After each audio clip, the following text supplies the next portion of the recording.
കേരളത്തിലെ കൃസംഖികൾ ഇനി എന്ത് പറയും? ഒന്നും പറയാനില്ല. കൃസംഖികൾ മുണ്ടിട്ട് നടക്കുകയാണ്. കേരളത്തിലെ ക്രൈസ്തവ വിഭാഗം ഒന്നടങ്കം BJPക്കെതിരെ തിരിഞ്ഞിരിക്കുന്നു. കാരണം ഇതാണ്: സിസ്റ്റർ പ്രീതിയും സിസ്റ്റർ വന്ദനയും ഛത്തീസ്ഗഡിൽ അറസ്റ്റിലായി. അവർ ജയിലഴിക്ക് ഉള്ളിലായി. മതം മാറ്റം ആരോപിച്ചാണ്, വർഗീയത ആരോപിച്ചാണ് ഇരു സിസ്റ്റർമാരെയും അറസ്റ്റ് ചെയ്തത്. സംഭവം രാജ്യത്താകമാനം വലിയ കോളിളക്കം ഉണ്ടാക്കി.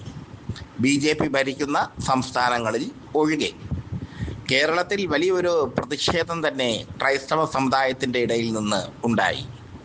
കാരണം കേരളത്തിലെ ക്രൈസ്തവ സമുദായം ഷോൺ ജോർജ് വഴിയും അനിൽ ആൻ്റണി വഴിയും BJPയുമായി അടുത്ത് ഇടപഴകാൻ തുടങ്ങിയ ഘട്ടമായിരുന്നു അത്.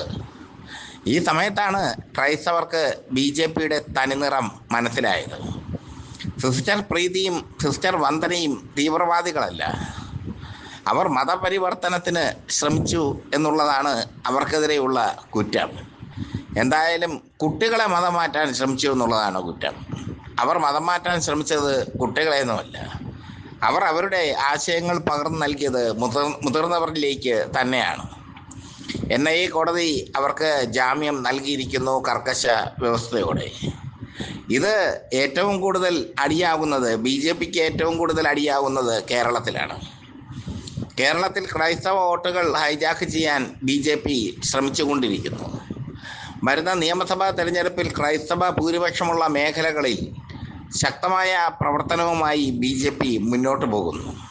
അതിനിടയിലാണ് ഛത്തീസ്ഗഡിൽ സിസ്റ്റർ പ്രീതിയും സിസ്റ്റർ വന്ദനയും അറസ്റ്റിലാകുന്നത്. ആ അറസ്റ്റ് വലിയ വിവാദം തന്നെ സൃഷ്ടിച്ചിരിക്കുന്നു. കേരളത്തിൽ 20% ക്രൈസ്തവ വോട്ടുകളുണ്ട്. ആ 20% ക്രൈസ്തവ വോട്ടുകൾ ഒറ്റയടിക്ക് നഷ്ടപ്പെട്ടിരിക്കുന്നു. ഈ കാരണത്താൽ കൃസംഖികൾക്കും കാര്യം മനസ്സിലായി. കൃസംഖികൾ ഇനി എന്ത് പറയും? കൃസംഖികൾക്ക് കാര്യം മനസ്സിലായെന്ന് പറഞ്ഞാൽ ഔദ്യോഗിക പദവിയിലിരിക്കുന്ന കൃസംഖികൾക്ക് കാര്യം മനസ്സിലാവില്ല. പക്ഷേ സാധാരണക്കാരായ കൃസംഖികൾക്ക് കാര്യം മനസ്സിലായി.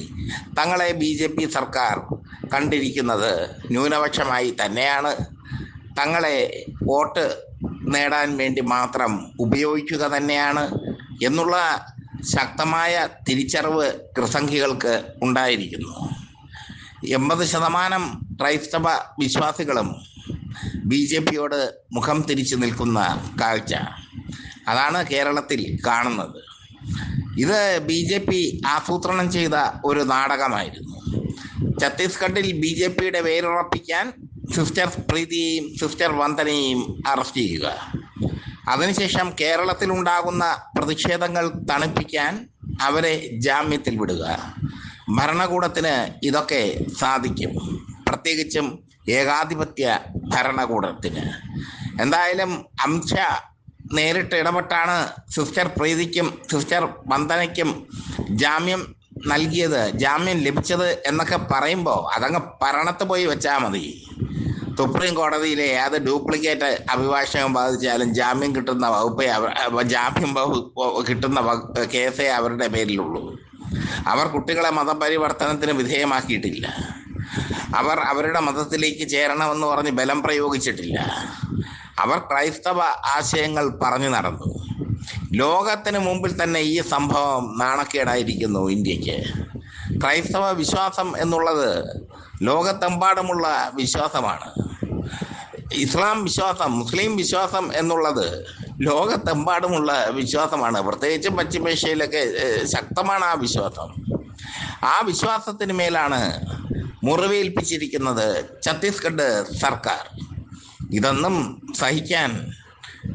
സഹിച്ചുകൊണ്ടിരിക്കാൻ ആർക്കും പറ്റില്ല. എന്തായാലും അവർക്ക് ജാമ്യം കിട്ടിക്കഴിഞ്ഞു. പക്ഷേ കേരളത്തിൽ 20% ക്രൈസ്തവരുടെ വോട്ടുകൾ BJPക്ക് ഇനി കിട്ടില്ല എന്നുള്ളത് ഉറപ്പായി. കൃസംഖികളും ക്രൈസ്തവരും ഒക്കെ സത്യം തിരിച്ചറിഞ്ഞിരിക്കുന്നു. കൃസംഖികളും ക്രൈസ്തവരും ഒക്കെ ഇപ്പോൾ മനസ്സിലാക്കിയിരിക്കുന്നു BJPയുടെ തനി കോണം. ഇതിലും ഭേദം വേറെ എന്തെങ്കിലും വഴി ആലോചിക്കുകയായിരുന്നു. ഇത് ഇത്തിരി കടുത്ത വഴിയായിപ്പോയി. പാവപ്പെട്ട രണ്ട് സിസ്റ്റർമാരെ ദ്രോഹിച്ചുകൊണ്ടുള്ള കഠിനമായ വഴി. ഇതൊക്കെ ചെയ്യാൻ നരേന്ദ്രമോദിക്കും അമിത്ഷയ്ക്കും മാത്രമേ കഴിയൂ. ഇത്രമാത്രമേ പറയാനുള്ളൂ പൊളിറ്റിക്സ് കേരളയ്ക്ക്. എന്തായാലും ക്രൈസ്തവ വോട്ടുകൾ ഇനി BJPക്ക് സ്വാഹ.